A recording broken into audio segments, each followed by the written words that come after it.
So I'm going to open the meeting. This is the Commission for Disability Access, and if anyone's recording this, just need to notify us. Being recorded by the City of Greenfield via the WebEx platform. Okay. So it might, Lynn, it might make sense to do a roll call. I was just about to do that. Oh, okay. It was next on my lips. Okay, there you go. Yeah, so I'll start the roll call. I'm Lynn Kelly, Chair of the Commission. Who's next? Doug Mayo. Doug Mayo from the City Council.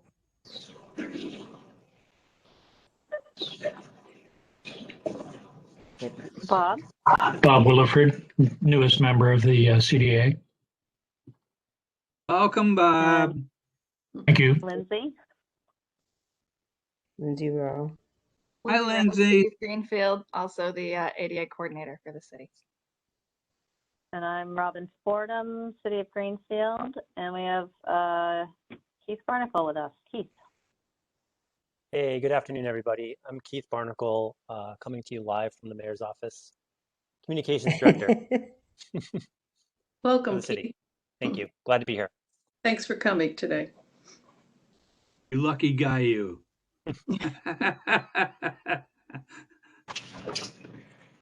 Okay.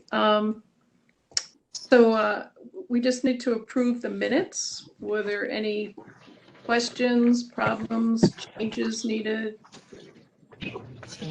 I'll make a motion to approve the minutes. I'll second that. Okay. Al. Motion is approved. Minutes are approved. And how about the treasurer's report? Well, the treasurer's... we need a vote. Okay. Hold on, we need a vote. Okay. So we had a motion and a second. We need a vote on the minutes. Do you want me to do the roll call, Lynn? I can do that. Oh, I thought we just did it. I thought we did a roll call. You did a roll call for attendance. Then you had a motion. Yeah. Then you said that. Now we're going to roll call, and I'll go through it. Lynn Kelly. So it's a vote to approve the minutes, Lynn. We need a vote to approve the minutes. Yeah, Okay. so I'll do the roll call for it. So Lynn, aye or nay? Aye. Okay. Bob? Yes. Doug? Aye. Ginny? Yes. And Laura? Yes. Approved 5-0.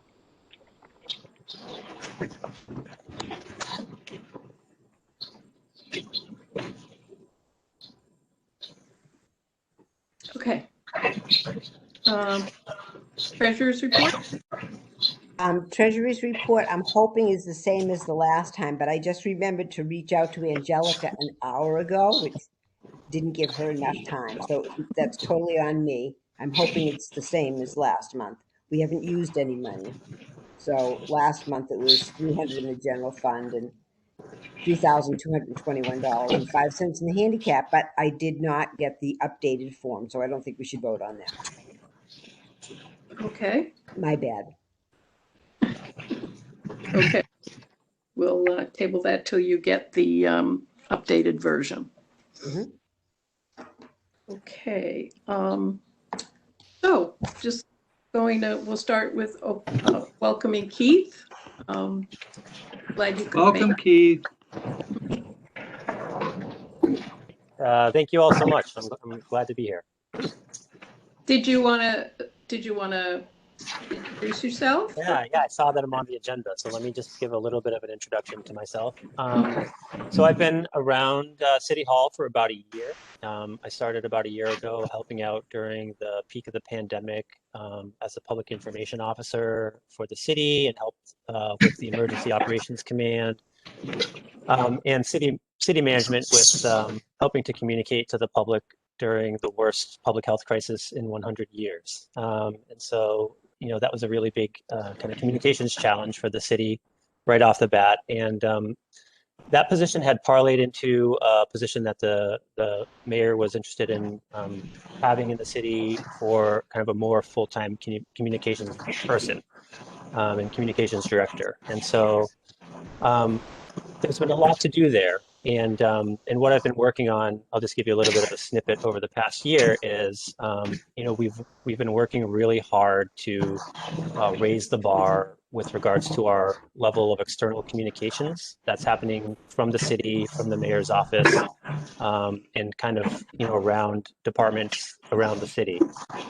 So we've been doing a big job this past year informing folks of news and information on the city's website and on social media, including Facebook, Twitter, and now Instagram. So we're kind of utilizing, as all for better or worse, a lot of folks get their information and their news from social media these days. So we've done a fantastic job, I think, of getting that established and, providing good, objective information, high quality information to the citizens of Greenfield over the past year. And so that's been a big lift, and we've been working hard to do that. Another thing I've been doing around the city is working with other city communicators who work in different departments. So we've been trying to get on the same page, trying to get all of our resources organized and sharpened up. And so the hope is to have a more cohesive communications feel across the city, a little bit more high quality and professional across the board. So that's been happening as well. And lastly, I have a large role with kind of supporting the Office of the Mayor in City Hall with internal communications as well, working closely with the mayor and the mayor's office to help kind of, raise the bar a bit with regards to our internal communication, what's happening in the city, our products and things we're putting out there to make sure that they're more accessible and available to people as well. So it's been an interesting year. Lots been happening, and I'm excited to be here at this meeting today, and I would love to hear how we're doing with regards to accessibility, ways in which we can do better, and I'd love to hear some folks have any ideas for how we can partner around these things in the city. I think it's wonderful for the first time to have kind of a dedicated communications person in the city that's able to focus on these things and kind of elevate these issues to a larger level and in a more consistent way. And I talked to the mayor a lot about this, about my goal over the next year really is to increase the amount of proactive communication we're doing on an external level, so we're not reacting to everything. I think we've done a good job of establishing that right now, but my goal, I don't even know if it's possible, but I'd like to get up to a higher percentage of proactive communications as opposed to reactive communications. And things like disability access and ADA stuff is the type of evergreen content that we can pepper throughout the year and raise awareness about it, both from a city, from an internal and external perspective. I think that's it. So are you in charge of putting information out on Facebook? I am. Okay. Yes. Because I have noticed a difference, and a good difference. Good. And It's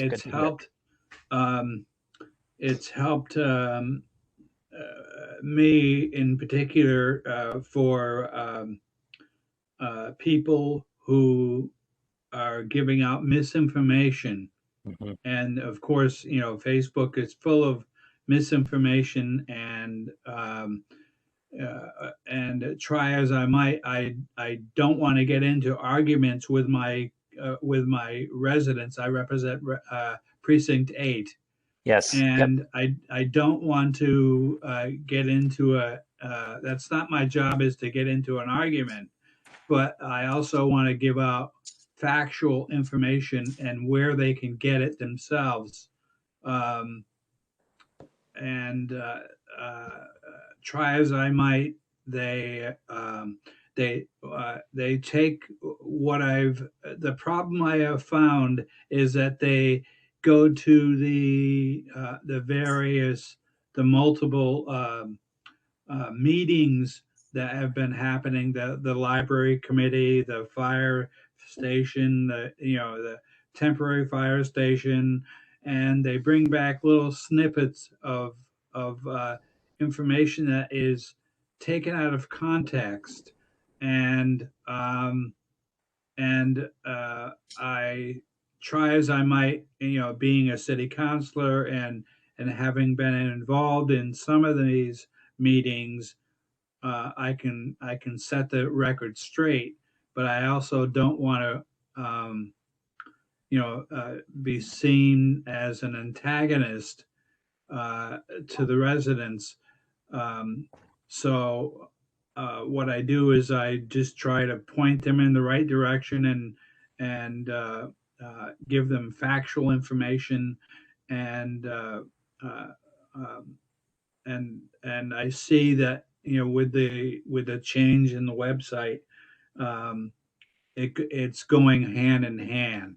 So I hope that continues, and Good. you're doing a fine job.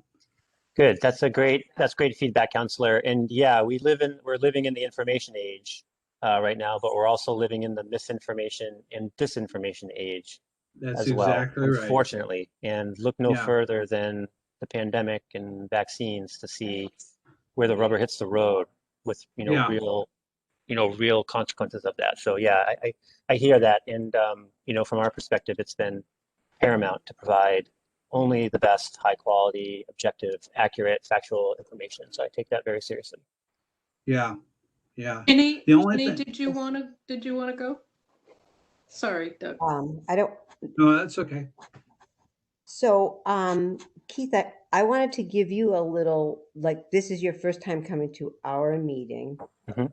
So, sort of what we do and what we were thinking about, or some of the things that we were thinking about doing, we're kind of the behind the scenes people, making sure that things are accessible to everyone. Last year, as the outdoor eating was going in, those of us on this board were looking into that because although this was terrific for it is terrific for the multitude, we had to make sure that it was accessible to everyone, and there were a couple little barriers with that. We're also behind the scenes in the election process.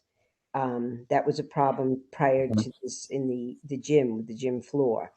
As a little aside, I'm hoping that the actuator on the city hall door will be connected soon.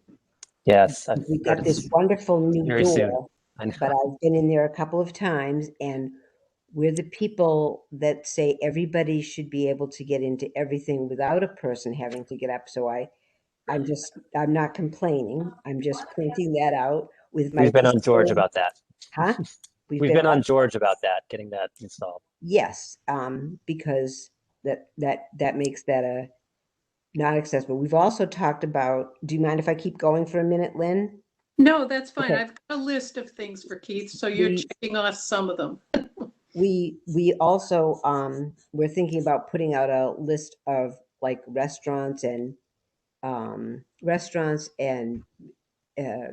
cultural venues that actually are totally accessible within the town, without like pointing the finger at those that aren't. But that is something that we've thought about doing because, and you as the communication and for economic, with that hat on, I just want you to see there's two sides to that. Mhm. And Yeah. I'm thinking ahead to the changing of the vaccine venue, which I've been reading about. Yep. There are only two buildings in town that are totally accessible to everyone, that being the John Zahn Center and the high school. Mhm. So let's keep that in the back of our mind. And I don't mean to be taking too much time, but I was thinking about these things that you should know, that we now look at the plans for any buildings that are coming up. And sometimes there's a little, I think the mayor's office should know this. Sometimes there's just not as much communication as there could be interdepartmentally, in my opinion, but between planning board and us to make sure that we get things, everything that we should be getting. For instance, McDonald's didn't come to us and they didn't put there's a couple of buildings that were done without that information getting to us where it's much harder to retrofit after. But I wanted you to know a little bit about what we're doing and that thought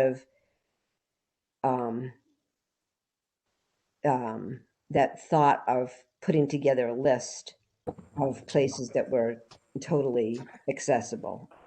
Yeah, I think that's a great idea. One way you might get around, you don't want to out people who aren't accessible, but you could kind of have a accessibility heroes sticker or campaign or something that, Yes. Yeah. If it was a business that is a disability champion or whatever, accessibility champion, you'd put that sticker on the Absolutely. Yeah. door and they're like, oh, wow, these folks are, and I think that would inspire the folks who aren't to, oh, I want to be an accessibility champion too. Might be a good way. Good. Doug, did you want to add something? Yeah, I just have basically a question on for accessibility. Does the town hall? I know that the town hall has a button on the front door, but because we're all being herded towards the back of the door, the back entrance, is there a button there?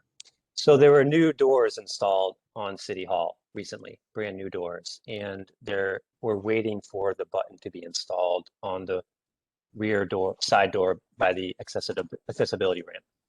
Okay, That's where great, that will go. Yeah. fantastic. Yeah. Is there a timetable to that, or is that It's a great question. whenever we can get to it? Yeah, we've been pressuring George about it, but Yeah. I should reach out to him for an update. Okay. The actuator's actually there. It's not connected, I think. Yeah, it's just got to be wired or whatever. Oh, George can do that. Okay, Might so just take care of this. I just wanted to sort of step back a little in terms of, overall communication. I think it's something we've always talked about for the Disability Commission is how to get our information out and how to, reach people who are disabled and want to give us feedback. So we're open to any suggestions that you may have. Yeah, I think that's a great idea. I mean, we have, I forget how many boards and commissions, I counted them the other day, but what people run into right away, right off the bat, is they don't know enough about what they do, and they don't know enough about what the, roles and goals are. So yeah, I think that, doing some promotion around what this committee does, what this committee's role is in the community, and especially if there are people who need assistance or help or have an idea or a question, making sure they have a way to reach out to the committee Right. is fantastic. So yeah, I'm your champion in that regard, and I can help you in that regard. And all that would take is we just have to sit down together and kind of pull together some materials about what we want to share publicly. But I think that would be a great idea. And it would help. I think it would help to kind of build that buzz because disability accessibility issues is a big thing. A lot of people are interested in this topic. Mhm. A lot of people care deeply about this topic, and so I think that yeah, kind of tooting our horn about what we do, that we're here, kind of communicating about the meetings, I think would be fantastic. Yeah, and it's not just about, ramps and wheelchairs. I mean, people with strollers, UPS Mhm. people, Mhm. it appeals to them as well. Yeah, well, there's a financial end of it too, where we may be able to help out somebody financially with whatever with some matters, and that would, I think that's important to stress as well in our communication. Yeah, I was gonna give that to Keith as an example, that we have a handicap parking fund, which is essentially when people pay fines for handicap. Mhm.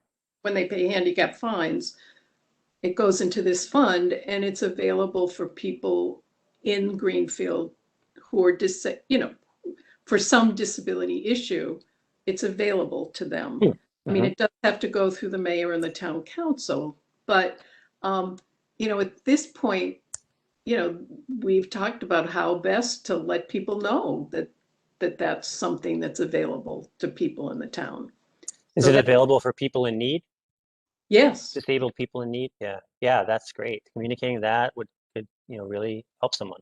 so that's kind of a concrete example of what I was talking about, how best to get the information out there. Yep. And just another quick example, for instance, we have concerns with the library building that there's not enough handicap spots. It's being done to ADA requirements, but it would have been nice if there was a way for people in the community to know that, we're going to need more than what is suggested. So, Hmm. or, what is recommended and what is available. So that's kind of another example of, how it goes both ways. How do we get information so that it can get the feedback, the town can get the feedback that it needs. I was going to ask Well, quickly, I had a quick clarifying question. Does this body ever make formal recommendations on an issue and then submit that to the mayor? Um, well, Like if you're advocating for more, as an example, advocating for more handicap parking with the new library project. I mean, I think Bob could talk best to this. I mean, we've talked through the library Yeah, council, yeah. and the architect. We hadn't spoken directly to the mayor's office. Did you want to speak to that, Bob?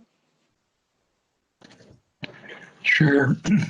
One of the problems that we have, Keith, is that the regulations that say how many of these parking spaces, given that you have, I think, 84 parking spaces, how many of them must be handicapped accessible? Hmm. And the answer, according to the regulations, is 3. Is it a state regulation? Code of Massachusetts regulation, yes. So that's the minimum that is required.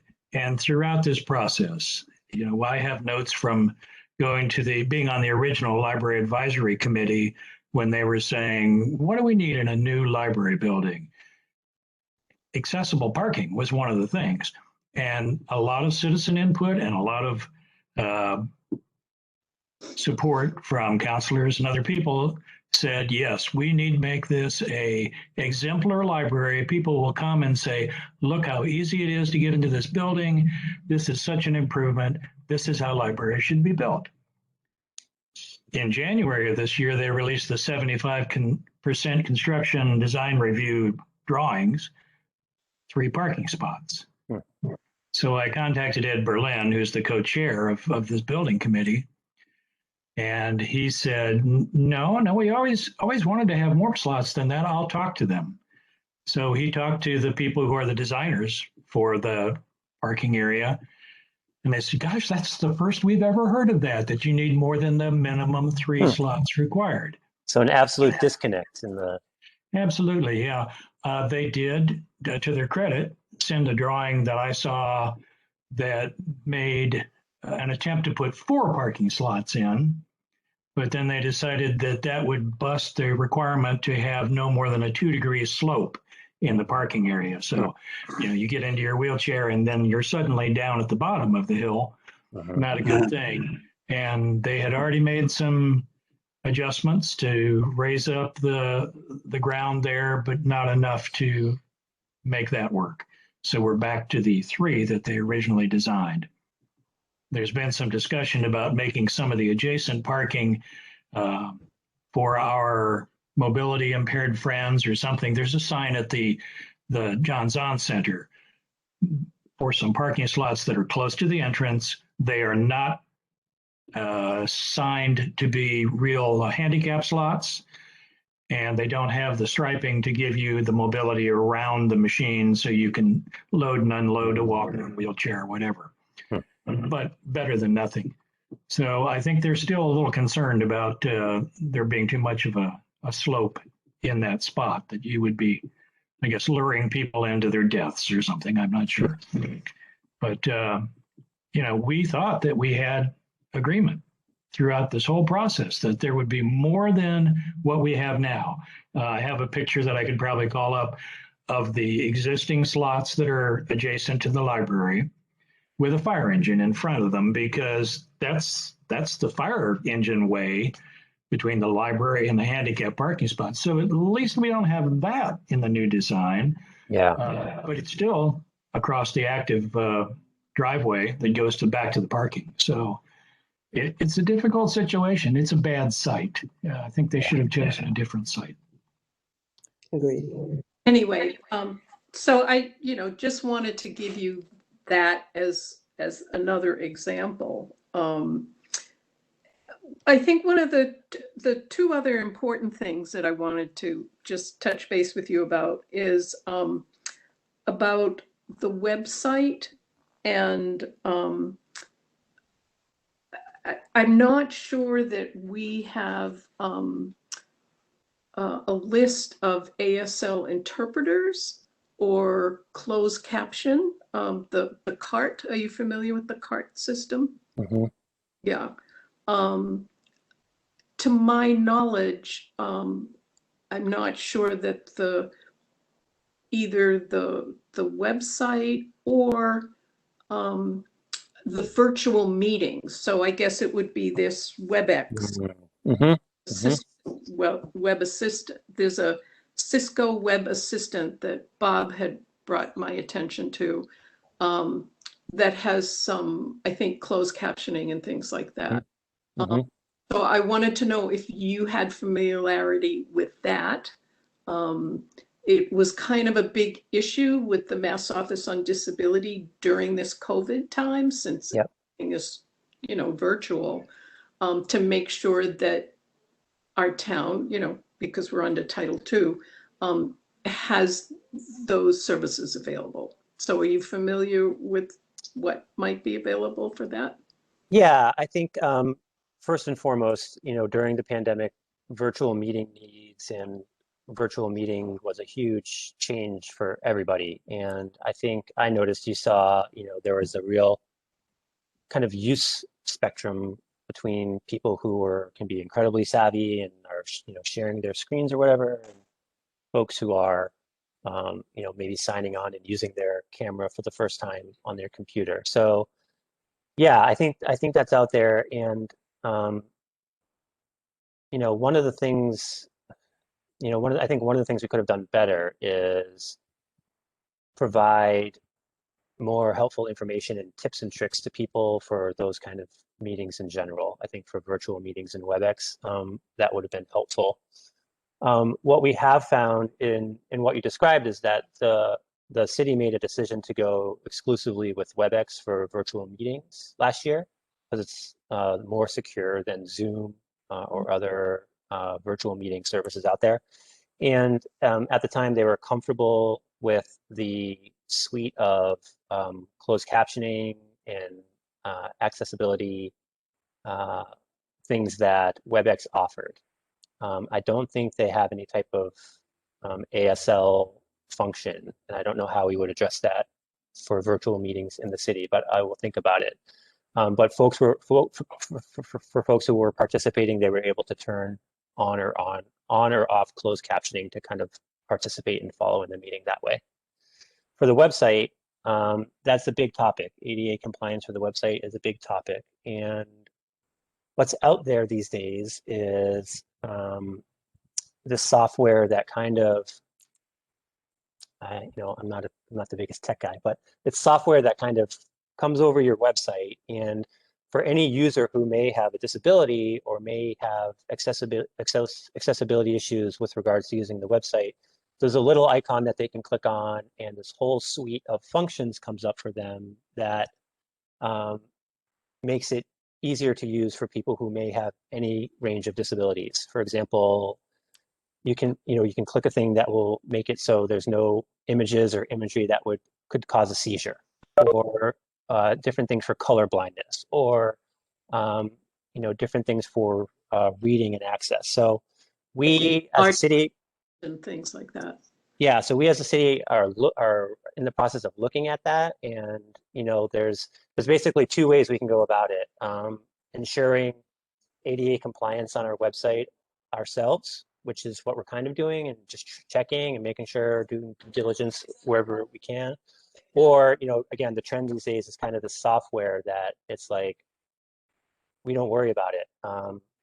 For anyone who may want to use that suite of disability offerings, they can just click on that button and go to town and set it up the way they want to look at it. So I think that's kind of like where we're headed with this. And so it's my hope that that would be something that would be possible within hopefully the next 9 months or a little more potentially, but something that would really have it so it's really, really easy to use, and it's obvious, and it's clear, and it's accessible. So that's kind of where that world's heading with regards to the website.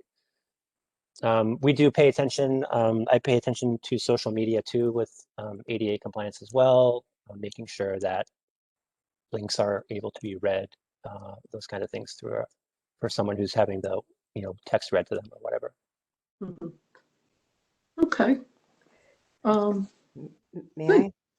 Yes, Jenny. Keith, I just have one sort of follow-up thing on wherever we're looking next, a large area that we're looking at next to do the vaccines. Well, this is the way that it is now. We're trying to have every plan that everyone is making, that they check with us at the same time. I don't know if I phrased that exactly nicely, but what I meant was it's easier to do it ahead of time as opposed to afterwards. So wherever that's going to be, you might want to be. I can't think of a way to say this nicely. You might want to be checking with us because You want to make sure we're thinking about accessibility before Yeah. it launches, before it opens. Yeah. Right, and not after the fact. Yeah. not just like we're supposed to look at the plan first, because people might think that it's accessible if they haven't done the trainings, etc., that we have. So somehow we should be pulled into that. That's all. Okay. How'd I'll I make do? note of that. I'll make note of that. Thanks, Ginny. Okay. And then the last thing I had on the list, Keith, and I'm not sure, you're the exact person, but are you familiar with the transition plan that the town has For ADA? for ADA? Yeah. I am not. Okay. So there's a very large plan that was done back in 2018, which is required that every town have one every 10 years. And it's an assessment of the whole town. And, it points out things that need to be improved to meet the ADA requirements for a Title II facility. And when we did the transition plan back in 2018, one of the main things that they pointed out was that there are approximately 19 departments that deal with the public, and only 2 of them have department ADA policies, and only 2 of them have gone through ADA training and assistance for their employees. So that's kind of a big project, that the town needs to undertake. And I had spoken with the Mass Office on Disabilities to find out if they had a curriculum for that. And basically, they got back to me and said they run these training programs. So he gave me an example. I think they did it for the town of Canton, and they do them for different towns. Of course, getting 19 folks together is, I'm sure, 19 departments together would be really difficult. But it is something that we need to, as I said, a project maybe over the next year, because I know there's a lot of COVID stuff going on, but it will be something that we need to do to be in compliance. So I wondered if you perhaps would speak with the mayor about how might best be to do this training program. Yeah, I will, absolutely. And just so, do you know the 2 off the top of your head that have done it? Yeah, the planning department. In the school department. And the school department. Okay. And on our website is the transition plan, if you want to take a look at that. Okay. Also, I think there's also a hard copy in the mayor's office. Yeah, I think I've seen it, but I'm going to take another closer look at it. Mm-hmm. In compliance. Okay. Yeah. So as I said, that's just something we wanted to kind of put in the pot, so that Yeah, something that has to keep moving forward. Yep. Yeah. So that is most of the things I had on my list. Does anybody else have some questions for Keith or suggestions or? Yeah. Okay. No, but I think that was a good idea about we should be, if there's anything that we run into where we hit a stumbling block, I think we should go there right away, to the mayor's office right away. That was kind of a good point that he had about the library, because we continued to go to the library committee. So, because actually the ball kind of, whatever it is, it all stops there. So that was a good point. Well taken. So I'm gonna assume that you're a good contact person for us, and we can. Oh yes, that goes without saying. But yeah, I'm absolutely, anything you need from the mayor's office, anything you need, anything I can do to help, please do not hesitate to contact me anytime. Okay. Yep. I think I'll have my email address, but it's keith.barnacle@greenfield-ma.gov. Okay. I know that this is being recorded, so we'll. Oh, that's right. Robin. I think that would be great to work in conjunction with Keith on the accessibility heroes. That would be really good, where he does the publicity. Yeah. And would probably, like with us checking, that would be, well, it certainly isn't within any of my scope of putting things together and out there media wise. So that would be great to work together on that.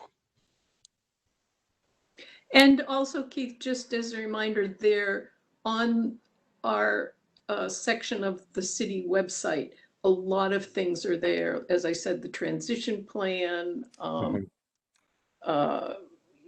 like the ADA fact sheet on outdoor dining. There's just a lot of different things there. A number of things from the Mass Office on Disability with different both ADA guidelines and state guidelines. So I just would refer you to that if you have some questions too. Okay. Yeah, I'll be sure to take a closer look there too.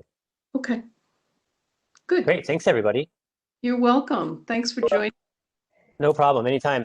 And you're welcome to invite me back anytime. Good. We will. All right. I'm gonna hop off. Thanks, everyone. All right. Thank you. Thanks for arranging that, Lindsay. That was good. Okay, and just the department heads. I liked your idea, Lindsay, about asking Mass Match to join us. I was thinking that with a lot of the technology, that might be really good. And also last month, Laura brought up programs at LifePath. So I think they do a lot of work with the disability community. So it would be nice to have them as well, even though they're not, greenfield department heads. I have contacts at both of those organizations, so I can reach out if you'd like for Okay. next month, or one for next month and one for the following month. Okay. Unless anyone thought that there was someone that we needed sooner. Doug, how about Marlo? Was that going to be your suggestion? Yes. But Yeah. I also wanted to apologize. My computer completely froze. I'm not sure if it happened to anybody else, but it froze, and there was not anything I could do with my keyboard. I had to basically shut down my computer, and even then that didn't work. But so I did a little tricks of the trade and finally was able to get back on. So I'm sorry if I missed a lot of the meeting, but I just the computer went fluey.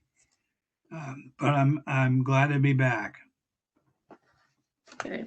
Well, Robin is recording this, so but I don't think you missed a whole lot, but we'll double check for Okay, you. thank you.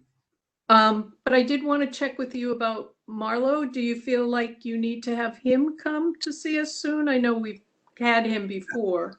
Absolutely. Okay. It couldn't help because, things are always changing at the DPW, and, with the money coming in and going out, it always helps to have a finger on the pulse of the person who's doing the work. So, Okay. Speaking of streets, I'm going to just skip ahead for a minute to something else on the agenda about the streets, because Bob brought up some plans for Coleraine Street that I didn't. I saw it in the transition plan, but I didn't know that it was on the schedule to be done right away. And Doug, I had asked you last month to make a list of things that you and Marla were going to check on of projects. And yeah, him and I have not been able to touch base because he's been having a lot of meetings, budgetary meetings with the mayor, and but I do have, we went over last night some streets that needed to be, in their opinion, worked on. And as far as I knew, Wells Street, or not Wells Street, West Street was like a must have repair list, and it was not on their list. And so, but they said, well, this is going to be coming from a different money. It's going to be coming from, the sidewalk money, as opposed to the city budget, so to speak. So the mayor basically said, don't worry about it. We're aware of the issue. It's still going to get done. The high priorities seem to be Silver Street which I agree with. But it bothered me that West Street was not even on their radar, and I put it on their radar, and just so that the more people that I can put it on their radar, the better. Uh, so that's what I did. Okay, Um, Lindsay? Lindsay has her hand up. So West Street, I know this because I run the CDBG program. We're doing half of West Street this coming year. It was already put out to bid through CDBG. So that will be, they're doing the water and sewer repairs and the pavement.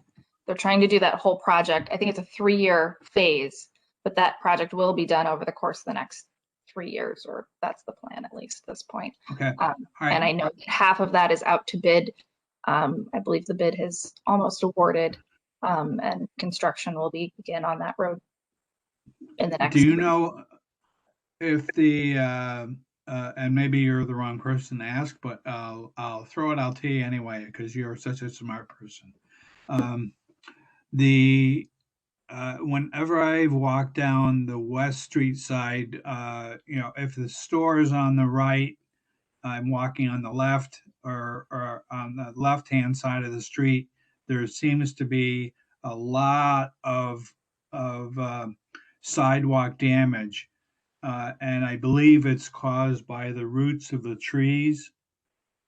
And is there any thought to, I'm not sure of the status of the trees, but if they are it's so close to the sidewalk, it's going to be making that sidewalk very difficult, or not having, and not going to be well, it's going to be difficult to do in the next couple of years. We're going to see the same thing if it's the roots of the trees doing the damage to the sidewalks. I'm not sure if you have any thought to that, or can add anything to that, or should we be talking about the tree committee or things of that nature? Jenny wanted to say something, I think. Okay. The tree committee is, they're aware of that. And I think it's the Norway maple. They're the ones that everybody planted. They're not doing well. I think that's the right tree. I help them sometimes with the planting, but I can't remember if that's the name of the tree.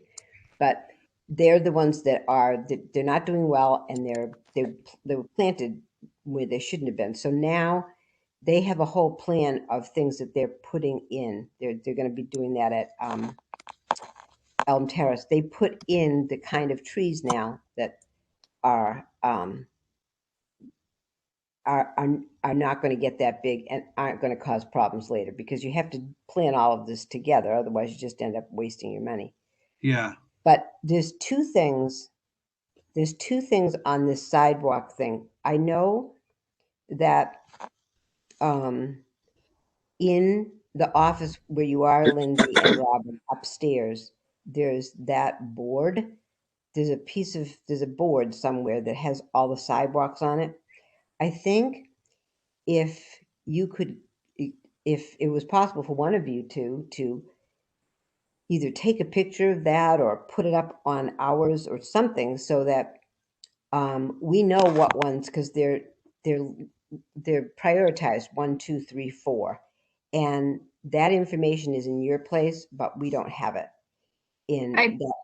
Mm-hmm. I can ask DPW. I believe they update it annually, and I was thinking that they probably they have a similar one for the condition of streets, and those would be nice things just to have on the website from DPW, so that everybody in the public knows the kind of the condition of the streets. Right. And I, just for heads up, in the chat, I put the link to the procurement page, which has the Coleraine sidewalk bid and also the West Street improvement bid. So you can, if you really want to get, I think the West Street improvement package is like almost 200 pages. So if you really feel like nerding out,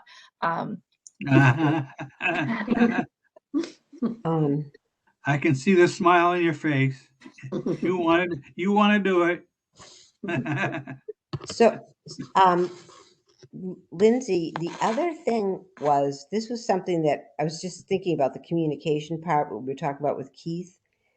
I'm just communicating this to you because we had our meeting with the auditors, not this month, but the past month. Ways and Means met with the auditors, and one of the things that we were, one of the things that where they saw an opportunity for improvement was in the CDBG funding, and that we, like when you're talking about doing West Street, sometimes it's like the left hand doesn't know what the right hand is doing. Do you know what I mean? So there's $100,000 that's going to come from the town that it's going to do these sidewalks, and then we have CDBG funding is going to be doing different things.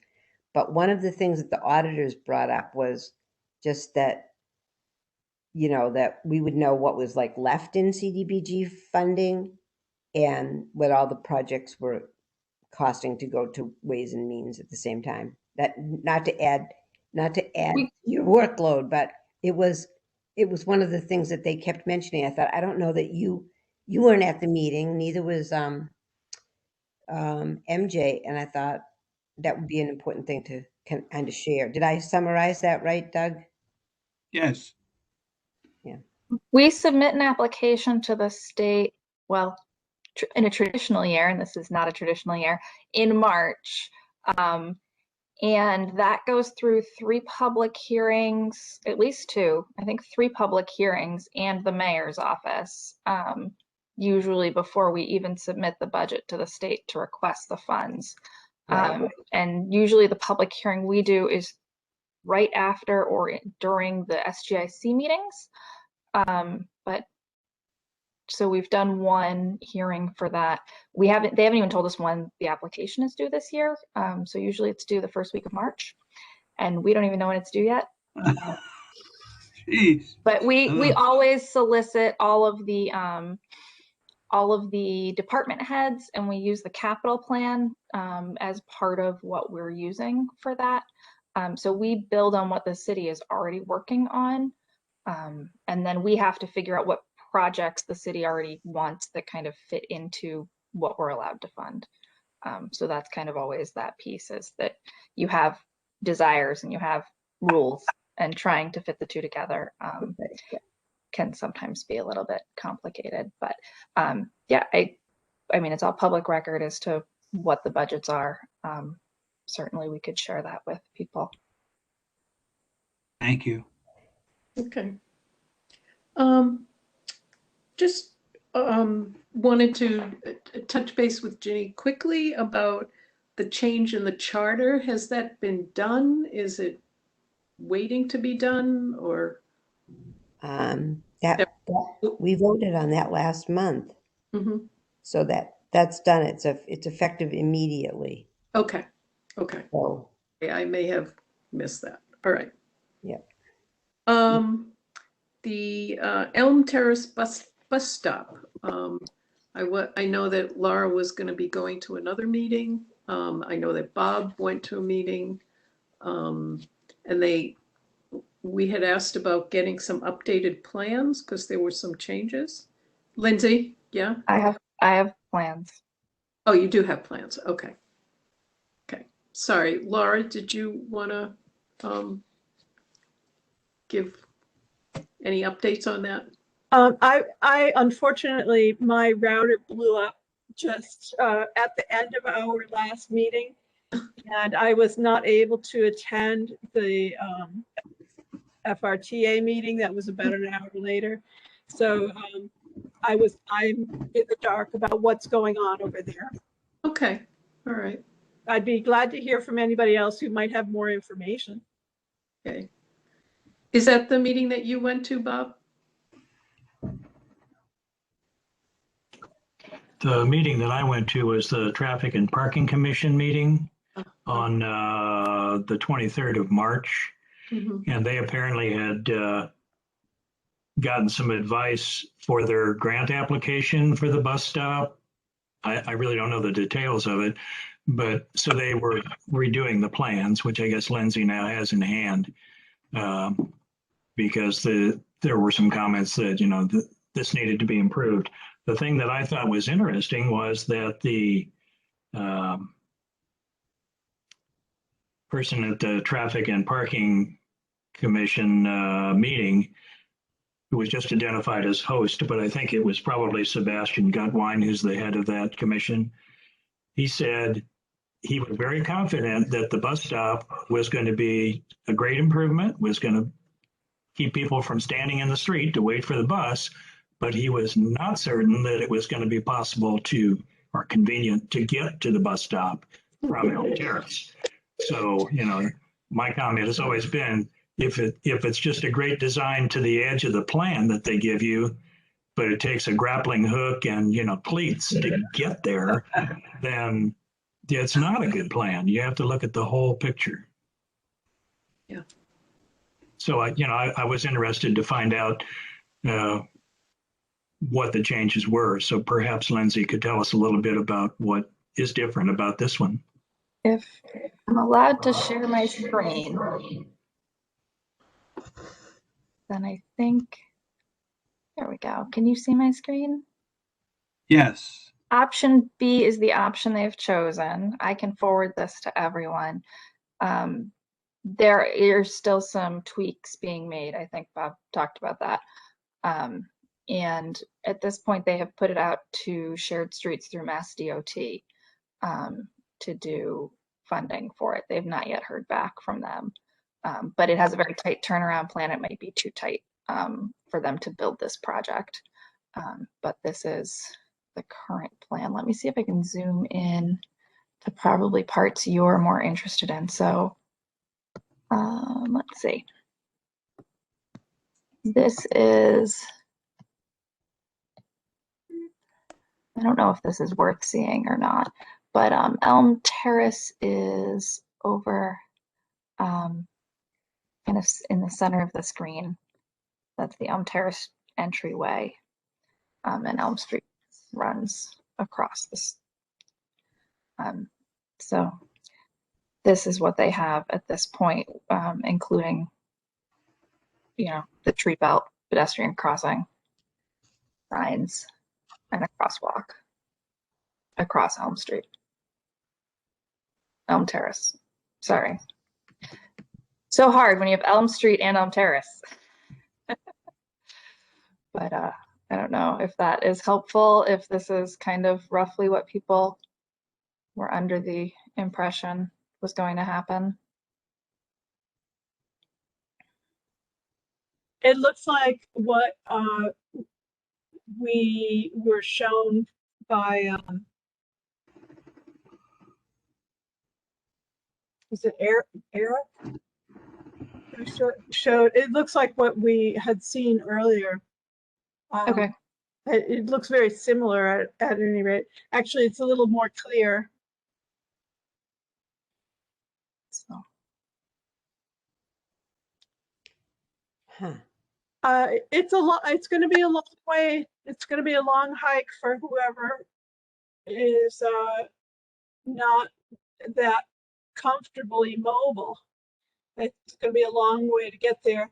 I assume that they're putting appropriate curb cuts or whatever that need to be there in order to be able to get down a ramp and board the bus. And you can see that they've added the warning pads as well. They're proposing the warning pads as well. So that's actually on Elm? Yes. This is on Elm Street. And this Elm Terrace is coming up from below. Let's see if I can. That wasn't the plan at the parking meeting before, was it? Yeah, it was. Was it? Oh, no, wait a minute. I'm sorry. No, actually, you're right, Ginny. That's a good point. When we saw the plan last time, the shelter was proposed to be on the other side of the Elm Terrace driveway. So this shelter that we're seeing now is backed up the hill a little bit. Huh. Wow. And this, oh, you can't see where I'm pointing, I guess. I know. I just thought about that. I'm pointing at this, but you can't see that.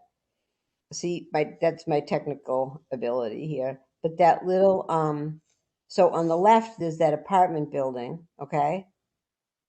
All right. And then is that that steep hill that you go down to Elm Street? Yes.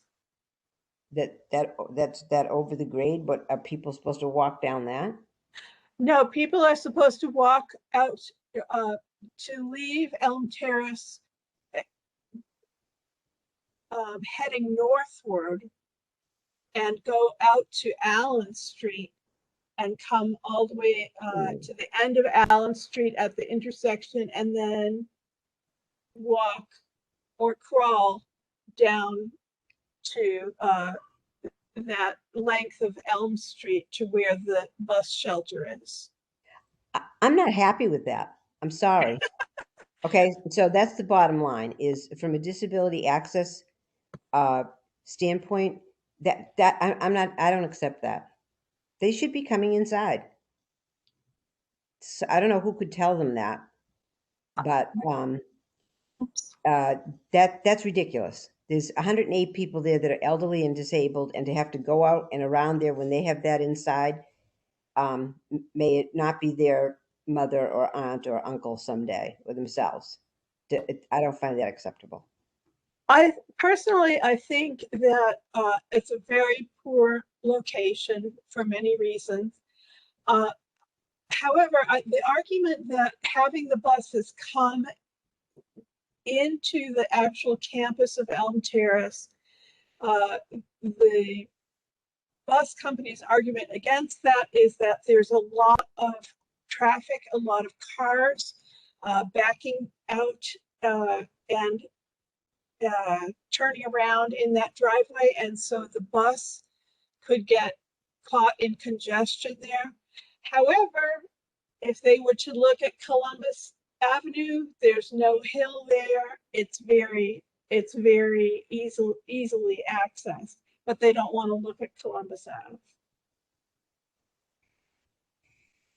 Well, I think this would be a good thing to communicate with the mayor, I guess. Yeah. I don't know if anybody else feels that way that I do. Yeah, and you and I went a year and a half ago and looked at it, and the walk is just completely unreasonable. Yeah, Bob, did you want to? You know, if you go to the FRTA website, they have a lot of information that says you may request the diversion of a bus from its normal stop to pick you up where you need to be picked up. And there is a limit on how far they'll go from the bus stop. But there's an app that you can use. I think you can phone them and say, hey, I need to go to Big Y or whatever. I need to catch the bus up here in Elm Terrace in front of my apartment, is the way it reads.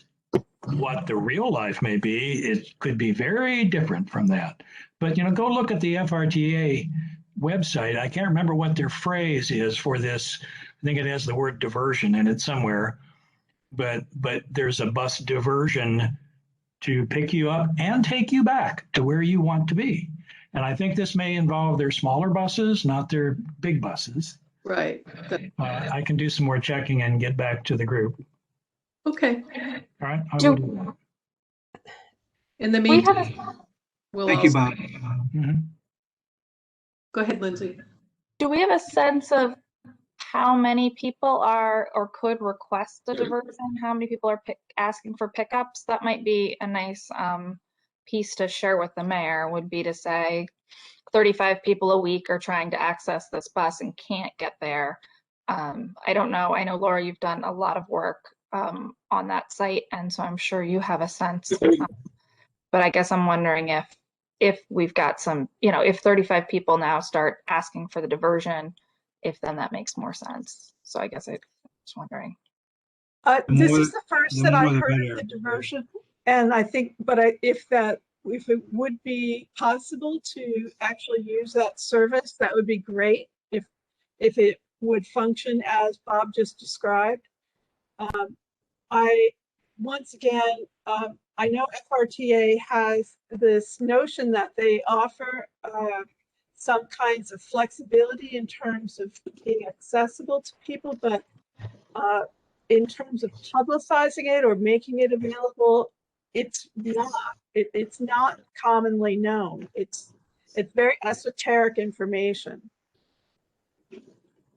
Also, I do know that if you ride the bus, if I ride the bus, and I say, oh, I would like to stop at the Valley Medical Center. They say, we won't stop there. We're going to take you to the bus stop that's nearest to there, which is not too far. I think it's Cypress Street or Cedar Street or something. But they won't stop where you ask them to stop. Right, that's the change from flagged stops to planned stops, right? That they did 3 or 4 years ago. Yeah. I think so. Because of safety and federal regs. Okay. I wonder if that diversion program that they're talking about is their other program. They have their program of the regular bus stop, a bus route just running. And then the other program that they have is where you schedule a ride, basically. Right. They have one program called Demand Response. Yes. And they have another program called On Demand. Right. And nobody knows the difference. And it costs more. That was the other thing. I've actually one of them costs $5 each way. Mm-hmm. Yeah. And Lindsay, your comment about how many people would want to take the bus. Just taking a straw poll around here, people say, oh, if I used to take it a lot when it stopped here, but I won't take it now. I don't even know where it is or how I would do it. Well, I would say too that in this year, a lot has changed. And would you want to ride a bus in a pandemic? No. Right. No. It's what I say about trying to figure out how many handicap parking spots you need at the library. It's, trying to count the number of people who need a handicapped parking spot at the library is useless, even before they closed the library, because people knew they could not get into the library, so they weren't even going to try. And it's like saying, how many people in wheelchairs go to the top of Poet's Seat each year? 0. Okay. So I'm not sure we can get a good count of how many people are signing up to ride the bus Right now. Yeah. right now. Yeah. Definitely. It occurred to me that if there was a diversion program like you were talking, that, then if 35 people a week were diverting the bus into Elm Terrace, that it might be kind of behoove them to think, oh, maybe we should. And I did see that apparently Big Y and Stop and Shop sponsors some sort of a bus, I assume, to go go grocery shopping, and from where, I don't know. I couldn't really figure it out. Laura? Theoretically, or rather pre-pandemic, there was a bus once a week to Stop and Shop, and there was one trip in the morning. I think it was like Tuesday morning they would go to Stop and Shop, and Thursday morning they would go to Big Y. You had to sign up a day or two before, and that was a van, and that I believe they did actually pick up in Elm Terrace, within our complex. I don't know if they're still doing that, and I can tell you for sure there's nobody that I know of who's using that service since the pandemic started. They Okay, have been suspended. right. Okay, I'm gonna move along so we can finish up here, but I'll just, to summarize, Bob will look at the diversion program information. Okay. And we can let the mayor know about our displeasure with the plan. Yeah. Ginny, are you going to talk to the mayor? Ginny? I was not. I wasn't planning on doing that but I thought we could let her know. I don't know. Lindsay, maybe you could let her know with an email that we weren't happy with it. Would that be possible? I mean, I'm not. I don't. I didn't want to do that individually. I think it was kind of the group. Mhm. Is everybody? I mean, maybe we should take a vote on it. Is everybody? Maybe everybody is happy with it, and it's just me. No. No, nobody's happy with it, right? Nobody. Okay. So, Not happy. Not happy. so Lindsay, do you think you could just let her know that for communication purposes that we're not happy with this, that we met as a group and we're not happy? Sure, if you want to make a motion, I will type it right now and hit send. Okay. I'll All right. make that motion. Go ahead. Second. I second it. Uh, Yep. okay. So is everybody in favor of saying that they're unhappy with the bus stop? We We need to need a do roll- a roll call, roll but I'll call? do it. Roll. Okay. Already? Okay. Yep. Lynn, Unhappy with the plan. the motion is, so the motion is to alert the mayor that members of the committee are unhappy with the plan as it stands. Okay, then I am in agreement with that. Okay. Laura, Agree. you're muted.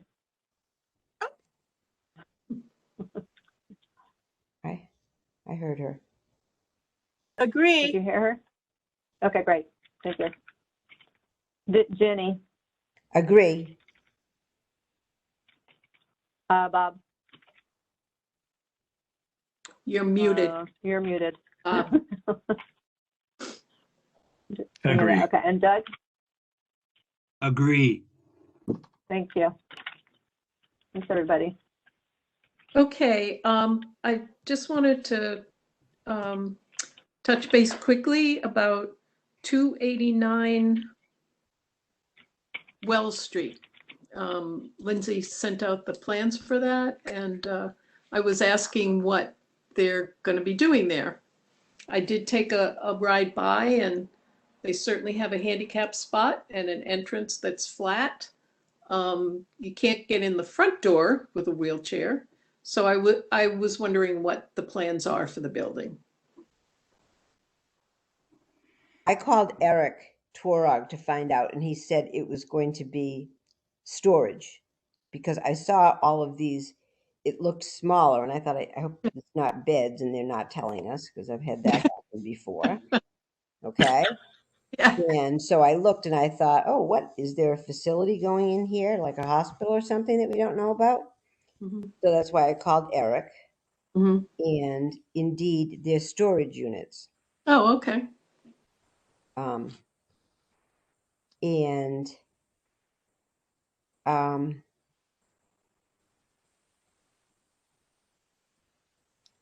Some of the storage units appear to have accessible signs on them, Yeah. but they're not always the closest to the accessible entrance. Mhm. The entrance with the accessible parking, I believe, is, I don't know, can you see my cursor? yes, Is this door, okay, this door here. But you can see that, like, for instance, this one is the 10 by 15 accessible spot, but the closest on the route would probably be this number 80. Well, they all say 84, but would be this accessible piece. That would just be my comment on that. They don't seem to be the closest on the accessible route. It looked to me like they were trying to sprinkle accessible units to try to make sure there was at least one for each size that they were offering. Yes. Yes, but they're not always the closest of that size, was what I Oh, noticed. I see. So I this, see. right, so this one down here is a 10 by 15. This one up here is a 10 by 15, but you would, if you went through the accessible entrance, you'd have to go down and past 1, 2, 3 others of the same size in order to get to the accessible one. So that was just my one comment on that. Yeah. I do believe that somewhere in the plans, it says this will be determined by the owner, which ones are going to be accessible. It's not really, these are not the final decisions on this, that the owner will decide which ones will be the accessible units. But I think Laura's right that the rules on accessibility for storage units, and there are ADA rules about them, do say that one of each class basically should be available to people with disabilities. And I'm not quite sure what that all means. I would ask, how do these roll-up doors to these storage units work? Are they powered for the ADA units? Because it takes a lift. And again, we're talking about a 5-pound limit on how much effort you have to put into opening a door. And that apparently still applies to these things. There's also a suggestion that instead of there just being a rope to pull the door back shut, there should be a loop that you could put a fist through. So if you have some problems with the ability to grip, you could still kind of wrap around it and pull it down. But I would think that the optimum would be that you push a button, the door opens, you do your business, and when you're ready to leave, you push another button and it closes for the accessible ones. Absolutely. I So, agree. so we can make a recommendation to, this is what we used to do from planning. You just make your recommendation to them, and if others agreed, I would I would make a motion that the one that we'd like the one that's of every size to be as closest to the opening door as possible. And like in planning, you could make a recommendation that you put the parking spots at the end of the ramp. So we can ask for the however many that they're going to make. And I can't think of exactly how to phrase that. If somebody wants to make a stab at it. And also that the doors of the handicap units have an actuator that's linked to the locking mechanism. How does that sound? Sounds good. Sounds good. What was the last part there? Have an actuator that what? Is linked to the locking, linked to unlocking it to make it easier for whoever has that. Right. Right. Okay. These units all have roll-up garage door kind of things. Okay. All right. Just So has they an should have, actuator. they should have an electric assist. Correct. Yeah. Right. That's essentially what an actuator is, right? Actuator. So I have the motion as Jenny motions to recommend that accessible units are closest to accessible entrance as possible and that doors of the accessible units have an actuator. Okay. Second. I'm in agreement. Okay, hold on. I Let me agree. get the roll vote. Hold on. Lynn is a yes. Bob? Yes. Bob is a yes. Doug? Yes. Doug a yes? Yes. Okay. And Ginny? Yes. Yes. And Laura? Yes. All right, thank you. Now, is that something, Lindsay, are you writing that down? Or is that something Lindsay's going to send along to Eric? I just want to make sure we get that, meet the deadline. Yeah, I will send over the draft minutes with that. Okay, thanks. Could I make a point about the parking? You know, the accessible parking slots, and I believe there are 2 of them, are right there at the door. Anybody with a big moving truck or a van with a side opening door is going to want to use those to unload their stuff or load their stuff. I'm wondering, do we see the actual handicap vehicle being the one that's loading and unloading stuff? You know, are we using Lynn's van to move somebody and all their stuff's in the back of Lynn's van? Or is that just the owner of the lot or somebody who's helping is coming in and then there's another truck somewhere that has all the stuff? I'm thinking if we were to move the handicap parking slots down just a little bit, perhaps that would discourage people from trying to park in them and hogging them. And yet they could park next to the handicap slot and use the crosswalk or the hatched access way to unload their stuff and not really be in violation, I don't think, of the rules about using handicap parking.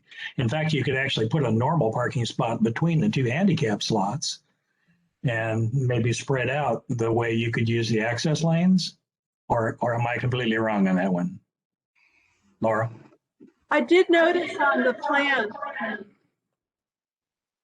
that there is a double door at the Say that. and at the northeast end of the building, which I don't know if that is being offered as an alternative loading area.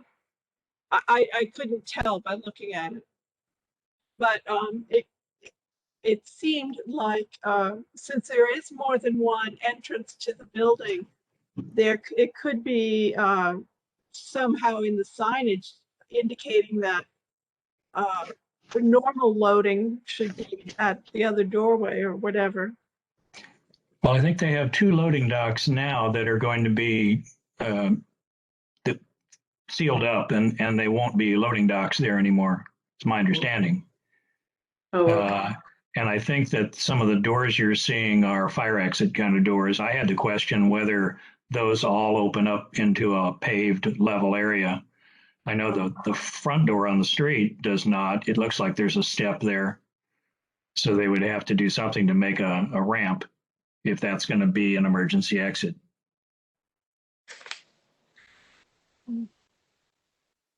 Okay. Yeah, I took a look at the big double door area I assumed was a loading dock where trucks could unload, but sounds like we need to clarify that. Yeah, I think if you look at the actual individual storage pods, that they go right up against that wall now. Oh, okay. Okay.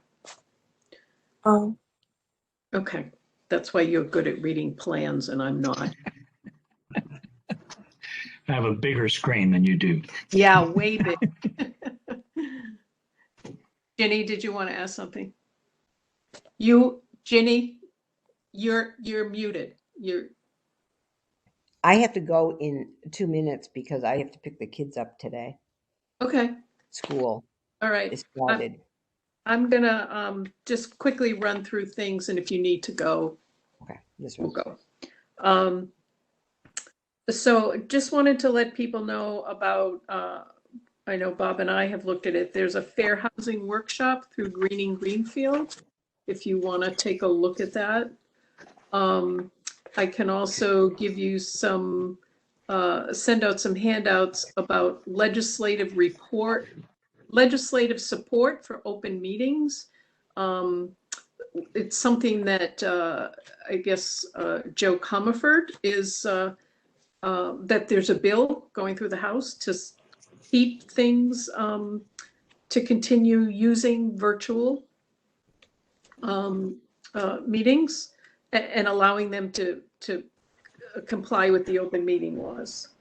I'm going to send you some information on just interesting article that I had about the cost of disability being much higher, and that it would, if you're dealing with your representative, it's important to let them know that. So in order to qualify for benefits, you don't want to go over a certain limit. So I'll send that out. And one other thing that Bob sent me was a flyer that I'm going to send you on the State of Science, which is a conference. And one of the things in it is city planning. And what was the other thing about it? It was city planning and I forget. Anyway, making your city accessible. So that's pretty much it. If somebody doesn't have anything else, I will move to adjourn the meeting so that we can get out on time. I'll second.